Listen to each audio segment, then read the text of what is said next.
इस वीडियो का कंटेंट बहुत ही अच्छा है। तो ये वीडियो हम बनाए हैं कि हमारे मगध महाजन पद पर जो 7 राजवंशों ने शासन किया, वो कौन कौन वंश है, कौन कौन राजा है हमारे मगध राजवंश पर, कौन कौन राजा क्या किए, वो सब हम डिटेल से जानेंगे। तो सबसे पहले आया हर्यक वंश, इसके बाद आया शिशुनाग वंश, इसके बाद आया नंद वंश, इसके बाद आया मौर्य वंश, इसके बाद आया शुंग वंश, इसके बाद आया कर्णबोल, इसके बाद सातवाहन वंश।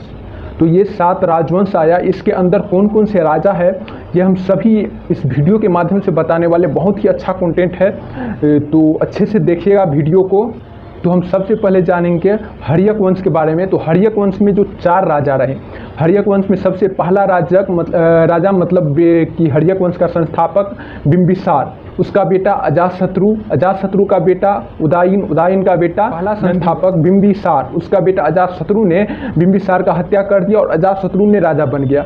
फिर अजातशत्रु का बेटा उदयन ने अजातशत्रु का हत्या कर दिया और फिर उदयन ने राजा बन गया। और उदयन का बेटा ये नंदीवर्मन ने अयोग्य शासक थे, मतलब उसने अपने पिता की हत्या नहीं की। ये अंतिम राजा हर्यक वंश का रहा। तो हम इस वीडियो के माध्यम से देखिए, आइए हम पूरा डिटेल जानते हैं हर्यक वंश के बारे में। तो आप लोग वीडियो को प्यार से देखिए। वंश मगध साम्राज्य का पहला वंश है, जिसका संस्थापक बिंबिसार था। यह वंश काफी प्रसिद्ध और लोकप्रिय था। बिंबिसार ने अपने कार्यकाल में साम्राज्य के विस्तार के लिए वैवाहिक परंपरा को अंग बनाया। इन्होंने युद्ध करके साम्राज्य विस्तार करने से अच्छा वैवाहिक संबंध का बनाना सबसे बेहतर माना।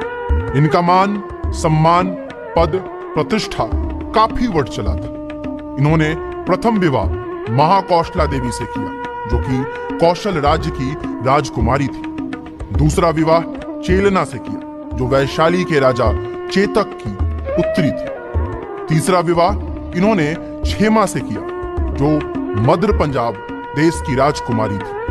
इस प्रकार इन्होंने वैवाहिक परंपरा को अजातशत्रु को एक और नाम कुनिक से भी जाना जाता है। इन्होंने वैशाली एवं काशी को जीतकर अपने साम्राज्य का अंग बनाया। यह अत्यंत ही आक्रमणकारी प्रवृत्ति स्वभाव के थे। इनके शासनकाल में ही गौतम बुद्ध का महापरिनिर्वाण 483 ईसा पूर्व में हुआ था। और यही महापरिनिर्वाण के बाद पहली गौतम संगति गौतम सभा का आयोजन किया गया था। अजातशत्रु के शासनकाल के अंतिम दौर में उनके पुत्र उदयन ने अपने पिता अजातशत्रु की हत्या करके गद्दी प्राप्त की। इन्हीं घटनाओं के कारण इसे पितृहंता वंश कहते हैं। पिता की हत्या करके गद्दी प्राप्त की। और उन्होंने ही गंगा नदी के तट पर, जहां पर एक तरफ से सोन नदी, दूसरी तरफ से गंडक नदी आती है, वहां पर एक शहर बसाया जिसका नाम था पाटलिपुत्र। पाटलिपुत्र को ही उन्होंने अपना राजधानी बनाया। इसलिए हम कह सकते हैं कि पाटलिपुत्र की स्थापना करने वाला एवं पाटलिपुत्र को प्रथम राजधानी बनाने वाला अजातशत्रु के पुत्र उदयन थे। और उदयन के 3 पुत्र थे।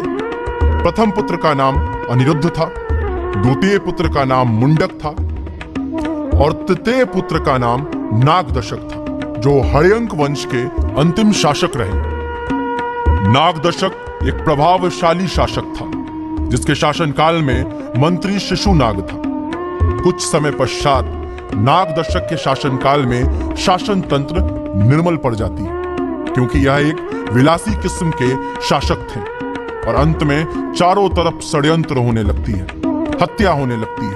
फलस्वरूप जनता में व्यापक असंतोष छा जाता है और इसके शासन के रूप में विद्रोह शुरू हो जाता है, जिसके कारण जनता नागदशक को गद्दी से उतारकर नागदशक के मंत्री शिशुनाग को राजा बनाकर गद्दी पर बैठा देती है।